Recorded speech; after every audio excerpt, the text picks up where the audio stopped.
Gulay na.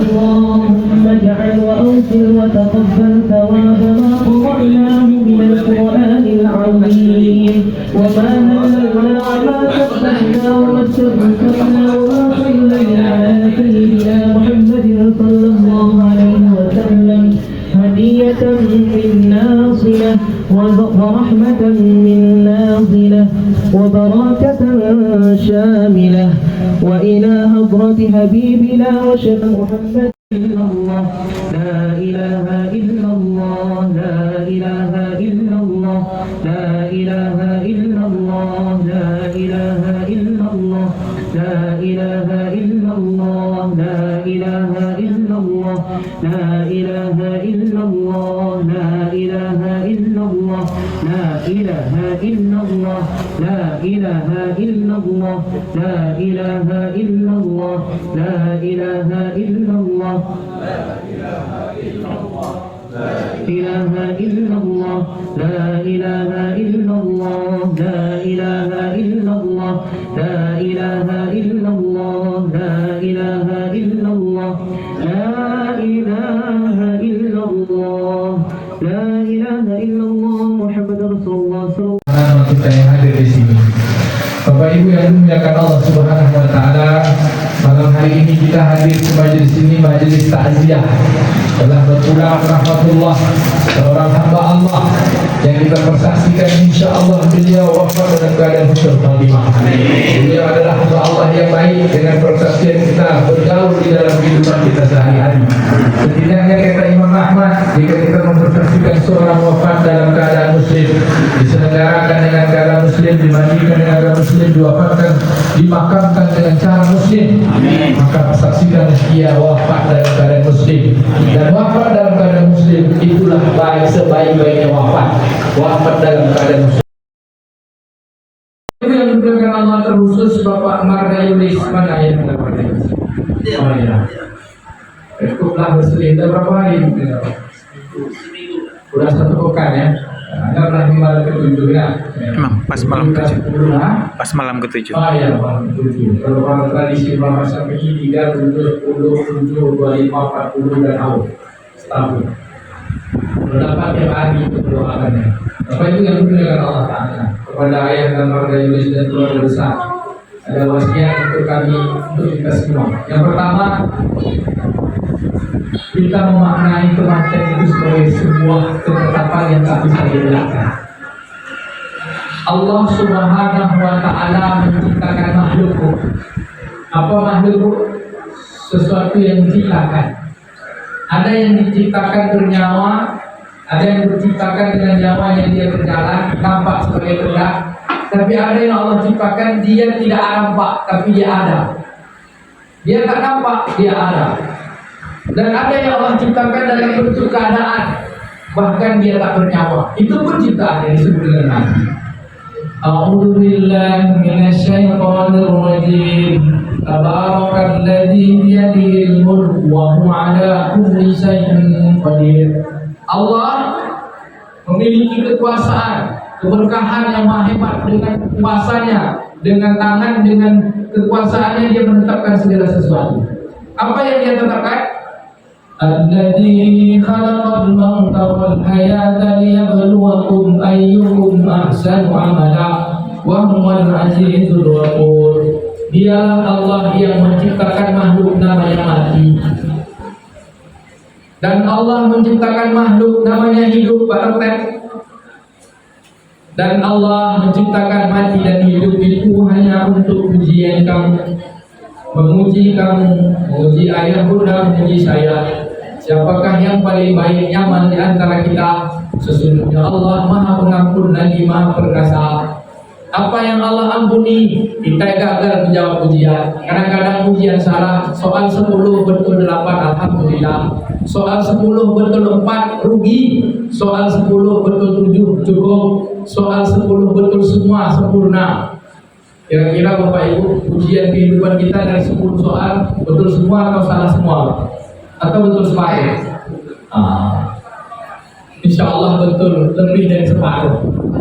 Dan kekurangan dan separuh itu, kalau soalnya 10 betulnya 8, salahnya 2. Kalau 8 itu adalah pahala, 2-nya dosa. Kalau dosa itu tidak diampuni oleh Allah, maka kita semua celaka.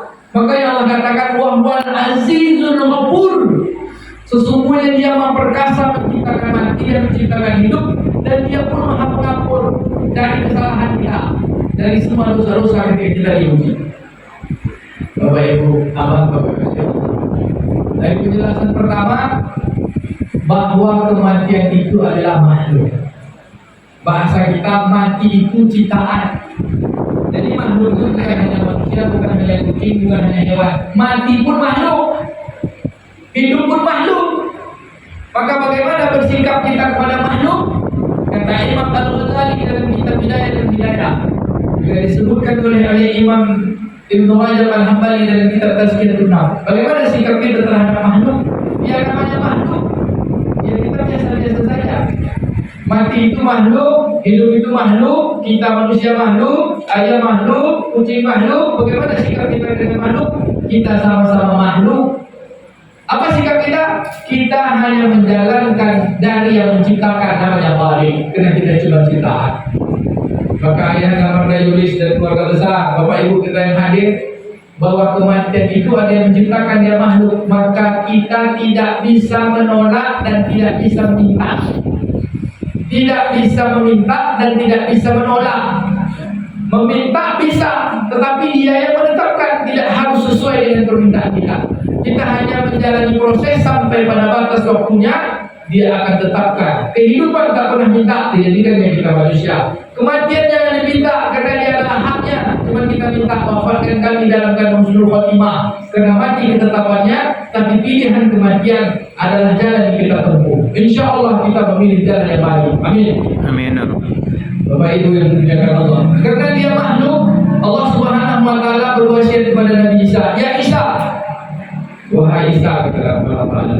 Diriwayatkan dari Nabi SAW dari Abu Hurairah, ambillah olehmu nasihat, satu nasihat yang berkata-kata, satu lagi nasihat yang diam. Nasihat yang berkata-kata, kata ulama, adalah kitabullah, yaitu kitab-kitab yang diturunkan wahyu kepada para nabi dan rasul. Kita tentu Al-Quran. Ambillah wasiat kepada Al-Quran, karena dia berkata-kata, itulah perkataan Allah. Tapi ambillah nasihat yang diam, itulah kematian. Apa yang ada pada kematian itu? Nasihat yang pertama, kata Nabi, wa kafa bil mauti wa iza, cukuplah kematian itu sebagai nasihat. Nasihatnya apa Bapak Ibu? Nasihat keberadaan Allah. Tidak ada satupun yang bisa mengubah kesedihan kecuali Allah. Tidak ada satupun yang bisa mengubah keberadaan kematian kecuali Allah. Tidak ada yang bisa mengembalikan yang kita cintai ketika dia telah berpulang kecuali Allah. Maka tidak bisa mengapa-ngapa kecuali membalikkan semua ketetapan itu kepada Allah.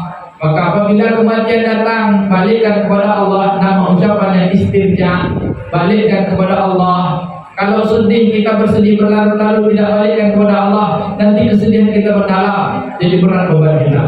Kalau kita merasa kehilangan kita mendalam, jadi berat pula kehilangan kita.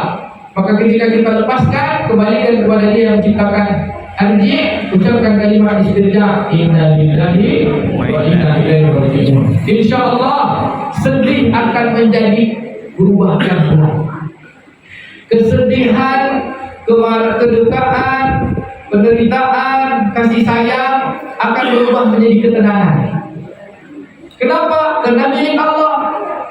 Ketika ketenangan terus terpupuk, maka akan lahir sifat namanya kesabaran.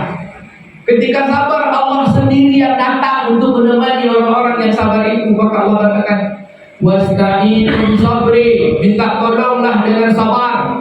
Wassalah, teruslah berhubungan dengan Allah dalam salat. Wa innallaha ma'as sabirin. Sesungguhnya Allah membersamai orang-orang yang sabar.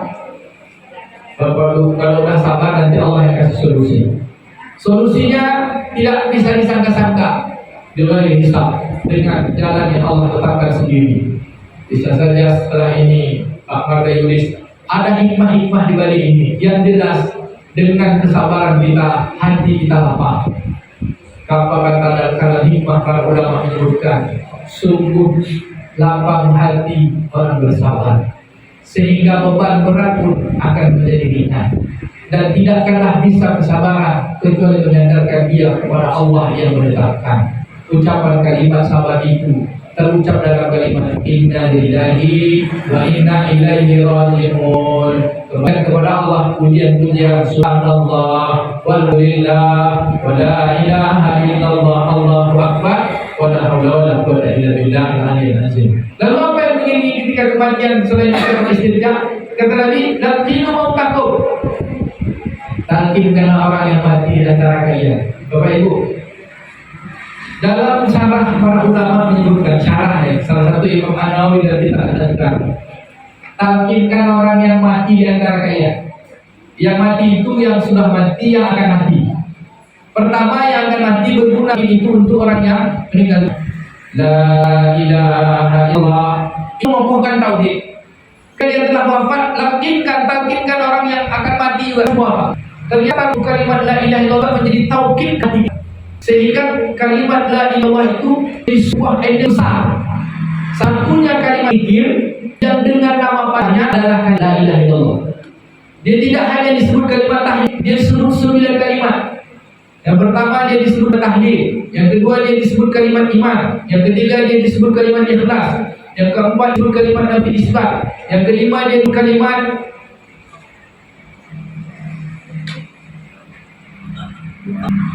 takwa. Yang kelima disebut kalimat takwa. Yang keenam dia disebut kalimat a'la min kalimatin a'la. Dia kalimat yang paling tinggi di antara yang tinggi. Dia adalah kalimat sakti.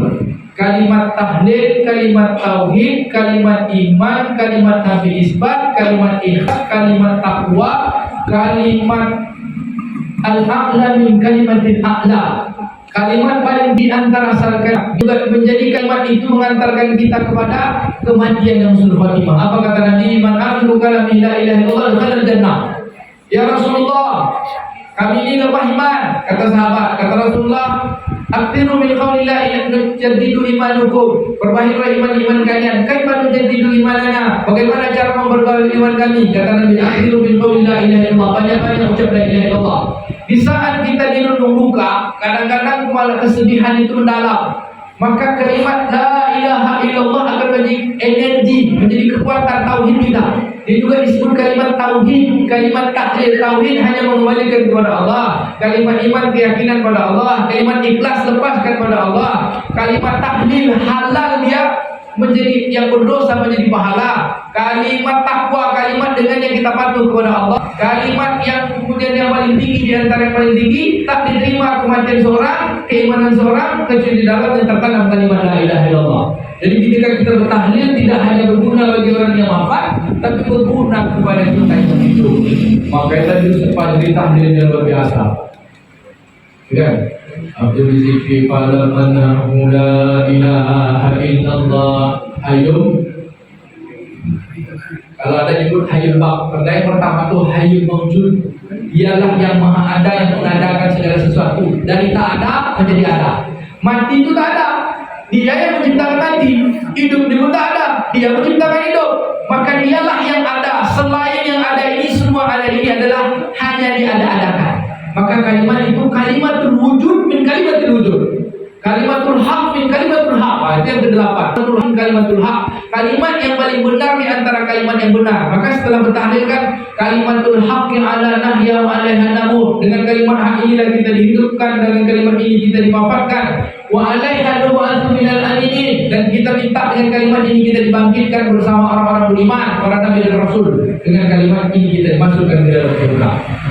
Bapak Ibu, kalimat sakti kan luar biasa. Hayyul mawjud. Yang kedua hayyul ma'bud, atau ulama menyebut hayyul maqsud. Dengan kalimat ini hanya engkau sajalah yang kami jadikan maksud. Dan yang ketiga, Hayyun Ma'bud. Dan dengan kalimat ini hanya engkau sajalah Allah yang mengurusi, yang kami persembahkan semua urusan. Hayyun, engkau saja yang paling kekal. Hayyun Azim, engkau lah yang paling agung. Lalu la ilaha illallah. La ilaha itu adakan yang ada. Ilah banyak ilah, tidak ada satu yang ada ini yang membuat kita cenderung padanya. Apa kecenderungan kita?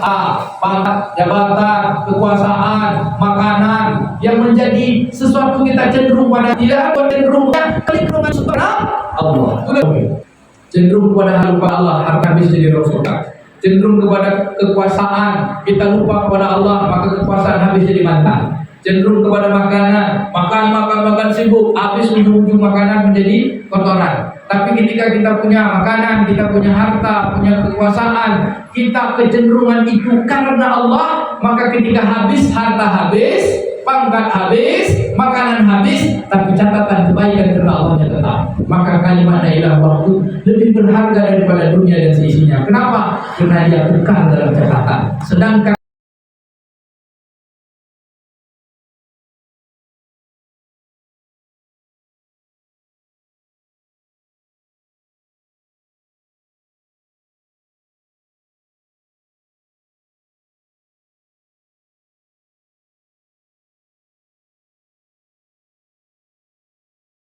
sementara dengan selama-lamanya. Ibu mau hidup dunia ini selama-lamanya? Nggak mau. Tahu ya? Kalau jangankan selama-lamanya, 150 tahun aja udah bingung kita. Nah, ada kawan kita lagi, Bu. Dikasih pun sehat kita 150 tahun, kawan data ada. Ya kan ya, ngurus sendiri. Bapak Ibu, dunia ini makin ke ujung makin payah. Karena dia diuji. Coba lah Bapak, umur paling ideal tuh 17 sampai 55. Sampai 58 lah, 60. 65 udah mulai goyang sedikit, 70 udah goyang. Umur 80 udah banyak tuh. Dulu gagah, kemudian jadi papa. Dulu dia kuat, lama-lama pakai tongkat. Coba, Bapak Ibu, semakin ke ujung dunia itu payah bagi yang zahir. Tapi ketika hati kuat bersandar, dia biasa saja. Dalam beberapa hari kami dinasihati oleh Syekh kami. Kalaulah Bapak Ibu renungkan, misalnya nih, renungkan bukan pakai misalnya, harusnya jika kita renungkan hari ini, sebentar lagi, hai jiwa-jiwa yang selama ini mematuhi Allah, hai jiwa-jiwa yang selama ini telah taat kepada Allah, hai jiwa-jiwa yang hari ini yang selama ini telah buat Allah senang, hari ini Allah tenangkan hatimu. Kenapa? Karena menjadi orang bersyukur. Yang kedua kan, lalu dipanggil, ya ayyatuhan nafsul mutmainnah irji'i ila rabbiki radiyatan, kembalilah kepada Tuhanmu dalam keadaan ridho. Kematian itu sakit, kematian itu payah, kematian itu berat, tapi karena selama hidupnya dia bersabar. Sabar itu lapang dada itu ridho. Maka Allah panggil, hai orang yang bersyukur dengan tenangnya, hai orang yang sabar tidak pernah berubah dalam ketaatan, engkau ridho ketika kematian datang, kau suka dan Allah pun suka. Maka ada kalam hikmah itu gini Pak, sungguh tenang hati bersyukur, sungguh lapang hati bersabar. Ketika kematian datang bagi keluarga, kesabaran. Tapi ketika kehidupan kita ini hari-hari, kesyukuran. Syukur mendatangkan tenang, sabar mendatangkan lapang.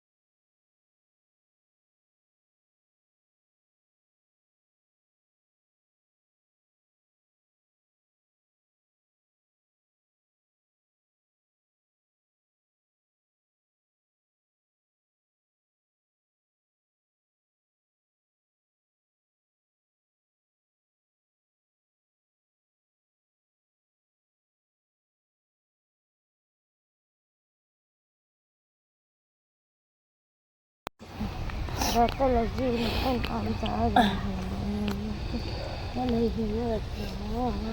Amin ya rabbal alamin.